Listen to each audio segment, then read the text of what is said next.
தமிழராட்சி பார்த்துருக்க எல்லாருக்குமே வணக்கம். சீமான் அவர்கள் வீட்டில் நடந்த விஷயத்துக்கு எந்த அரசியல் தலைவருமே குரல் கொடுக்கலையே அப்படின்றது ஒன்று இருக்குது. ஏன்னா சீமான் அவர்கள் யாருக்கு என்ன அநீதி நடந்தாலும் குரல் கொடுக்க ஒரு நபர் அப்படின்றது ஒன்று இருக்குது. அவர் என்ன கட்சியாக இருக்கட்டும், என்ன முரணாக இருக்கட்டும், நல்லவராக இருக்கட்டும், கெட்டவராக இருக்கட்டும், சீமான் அவர்கள் அதை பற்றி பேசுவார் அப்படின்றது ஒன்று இருக்குது.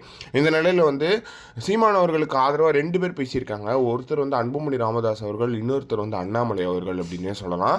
இதில் அண்ணாமலை அவர்கள் சொல்லும்போது என்ன சொல்லியிருந்தார் அப்படின்னு பார்த்தீங்கன்னா, காவல்துறை நடந்து கொண்ட விதம் சரியில்லை.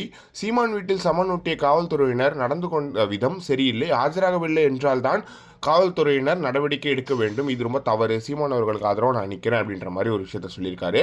அதுக்கப்புறம் தலைவர்களை துன்புறுத்துவதா அப்படின்றது அன்புமணி ராமதாஸ் கேள்வியாக கேட்டிருக்காரு. அதுக்கு என்ன சொல்லியிருக்காரு அப்படின்னு பார்த்தீங்கன்னா காவல்துறைக்கு எவ்வளவோ வேலைகள் இருக்கிறது, அதை விட்டுவிட்டு அரசியல் கட்சி தலைவர்களை துன்புறுத்துவதா?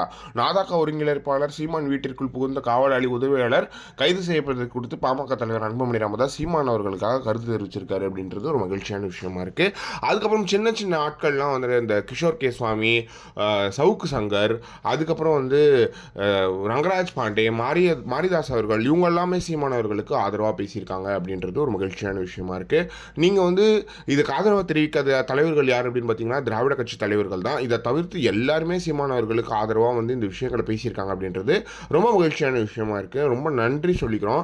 ஏன் அப்படின்னு பார்த்தீங்கன்னா ஒரு அநீதி நடக்குது, அதை பற்றி கேள்வி கேட்க யாருமே இல்லை அப்படின்னு வருத்தப்பட்ட நேரத்தில் தலைவர்களை இப்படி பேசினது ரொம்ப மகிழ்ச்சியாக இருக்குது. இப்படி அவங்க பேசினது அண்ணாமலைக்கு, அன்புமணி ராமதாஸ் அவர்களுக்கு, கிஷோர் கே சுவாமிக்கு, ரங்கராஜ் பாண்டேக்கு, சவுக்கு சங்கர் அவர்களுக்கு எல்லாருக்குமே நன்றிகளை தெரிவிச்சுக்கிறோம் அப்படின்றது ரொம்ப மகிழ்ச்சியான விஷயமா இருக்குது. இதை பற்றி நீங்கள் என்ன நினைக்கிறீங்க அப்படின்றத மறக்காம கமெண்ட் பாக்ஸ்ன்னு சொல்லுங்கள்.